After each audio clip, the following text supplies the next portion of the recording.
In my inaugural speech as a newly elected Member of Parliament last year, I spoke about my experiences working in New South Wales public hospitals, particularly in emergency departments, and as a GP in a bulk billing community health centre.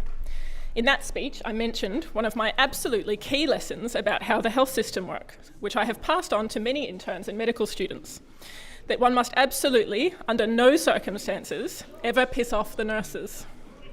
Unfortunately, the Minns Labor government has pissed off the nurses. I have never seen health workers so distraught and so furious as I have this week, not even during the peak of the pandemic when their lives and safety were so directly on the line. Yesterday, over 8,000 nurses and midwives rallied outside the Parliament. We could all hear them. The New South Wales Nurses and Midwives Association, or the NMA, is part of the largest union in the country and represents over 70,000 nurses and midwives. Health workers never strike lightly. I have experience trying to organise health workers, and I know that patient care is always their top priority. What is happening right now in our public health system is so dire. Things are so broken that nurses and midwives know, like paramedics did last year, that industrial action is sadly necessary to demand the change that's needed. Yes, elective surgery cases were cancelled yesterday, but that number pales in comparison to the number of people cancelled or waiting longer than they should for surgery every single day because we have a public health system under such chronic strain. Their demands are clear. A 15% pay rise. That's the minimum that's needed to address pay disparity with other states, particularly Victoria and Queensland. Nurses in Queensland earn about 18% more than here in New South Wales. Staggeringly, through Freedom of Information, we learned that Northern New South Wales Local Health District's agency usage has surged by more than 1,000% in the last financial year. A registered nurse working at Tweed Valley Hospital has carried out a survey of 150 of their colleagues during their own time. It showed that over 70% of nurses and midwives surveyed are likely to leave the Tweed's newest hospital and take up employment in Queensland without a meaningful pay rise. The survey also revealed that more than 25% have already found another job or are currently searching for other employment. In my community of Albury-Wodonga, an enrolled nurse can earn $100 more per shift working on the Victorian side of the river than they can in New South Wales. And that's before the Victorian ANMF recently won a 28.4% pay rise over the next 4 years. 15% only just makes up for wage suppression over the past decade. It doesn't begin to address the broader issue that nursing and midwifery as feminised professions earn less than other health professional groups with similar levels of training and responsibility. They have other very reasonable demands, including night shift penalty rates that reflect the mental and physical health impacts of shift work. I've worked night shift in a hospital and I never want to do that again. Every so often we have very late sittings at Parliament that are really hard. And I assure you there are health and emergency services workers on every night working much harder than we are. They're demanding increased sick leave entitlements to reflect the risk of infectious disease that they're exposed to at work every day. They're demanding to keep 100% of the tax benefit of salary packaging, something the government has agreed to provide health professions represented by the Health Services Union. The response from the government has not only been disingenuous, but hugely variable. They've put forward a raft of different excuses for not paying nurses and midwives what they deserve. Speaking in response to a strike earlier this year, the Premier told 2GB Radio, quote, "I think police teachers, corrections officers and paramedics would rightly knock on my door the next day and say, we want 15% as well," end quote. But the Minns Labor government has now given police teachers and paramedics significant, well-deserved and hard-fought pay rises. Almost 12 months ago, paramedics secured an average pay increase of 25% over 4 years.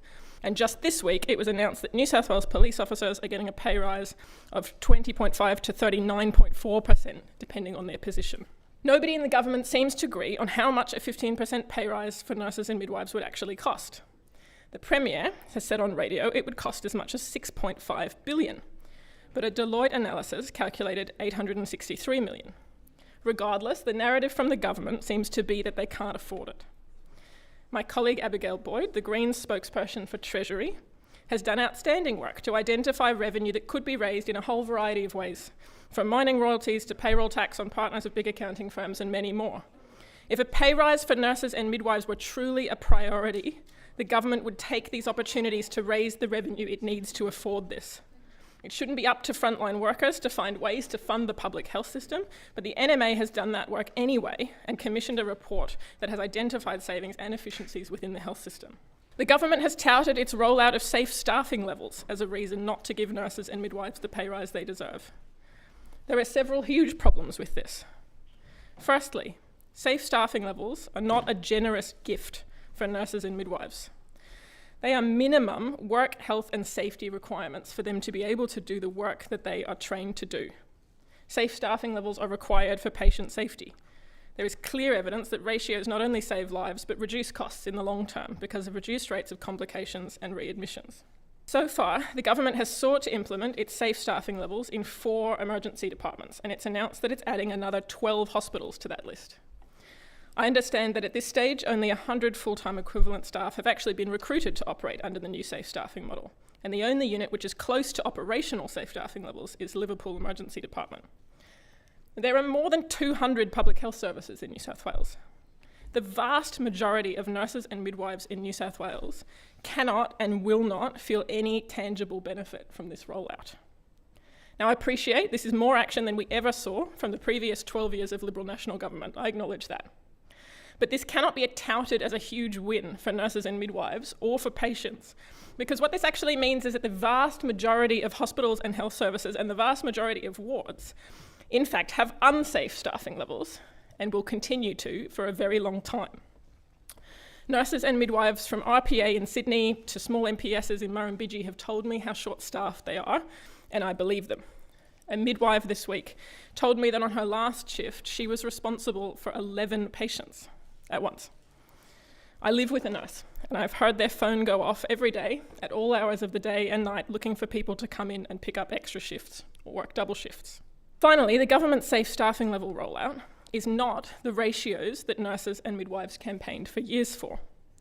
It has no plan to include clinical areas such as neonatal intensive care, paediatrics, mental health, drug and alcohol services, and community health. In Queensland and Victoria, where nurses and midwives are already significantly better paid, as I've outlined, they also have shift by shift mandated safe staffing ratios. To say that it has to be one or the other, safe staffing or fair pay, is a political choice by the Minns Labor government. And I'm sure I'm not the only person who remembers that my colleague Kate Fairman introduced a Greens bill in the previous term of Parliament that would have legislated shift-by-shift minimum staffing ratios. I thank nurses and midwives for their passionate and heartfelt advocacy for so many years with impressively good spirit and good humour, and I enjoyed many of the signs and the music outside Parliament yesterday. Nurses and midwives are working under extraordinary conditions, and the New South Wales health system has relied on exploiting that goodwill for an extraordinarily long time. There's a lot of discussion about burnout amongst health workers in New South Wales, and I don't like the word burnout. The word burnout sort of implies that you've just worked too many hours and that just having a holiday would fix that problem. And what I'm hearing from nurses and midwives isn't burnout, it's something more profound than that. It's moral injury. It's that they've trained for years to become highly skilled professionals with a high level of responsibility in a profession that's underpaid and undervalued because they care about patients. They want to provide the best clinical care possible. And when they cannot provide that care because the New South Wales health system is so broken, it hurts.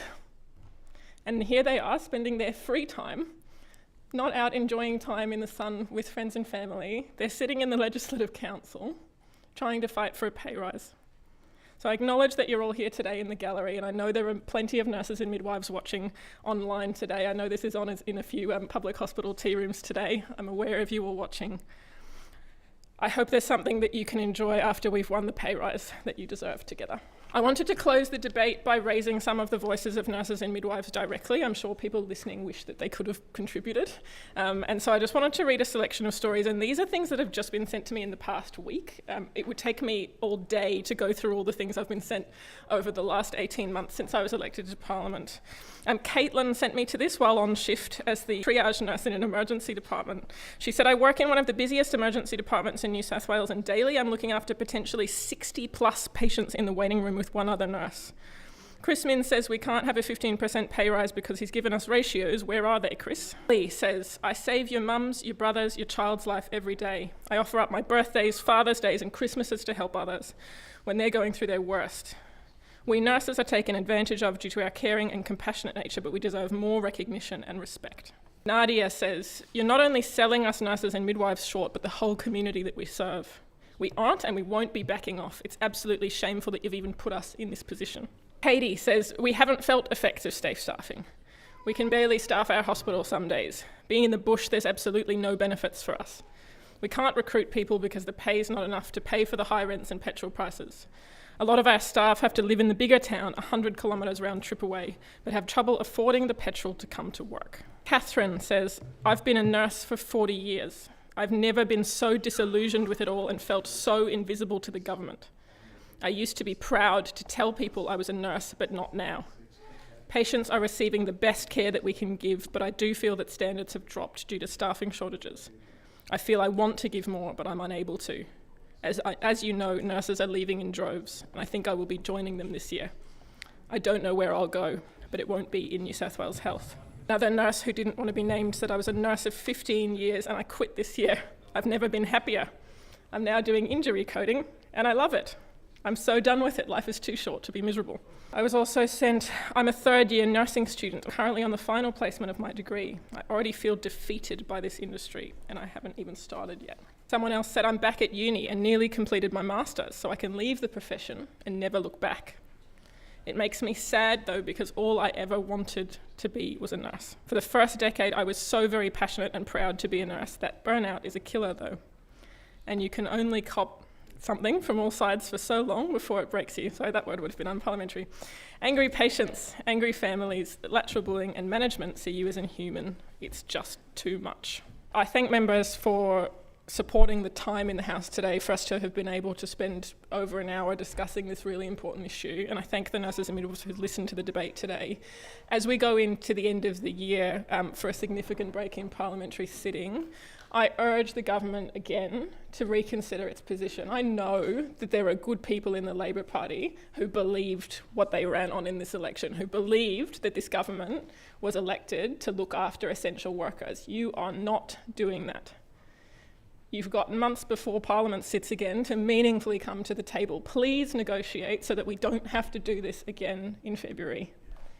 But until then, nurses and midwives will be on the streets striking, as is their absolute right, and the Greens will be with you today and every day.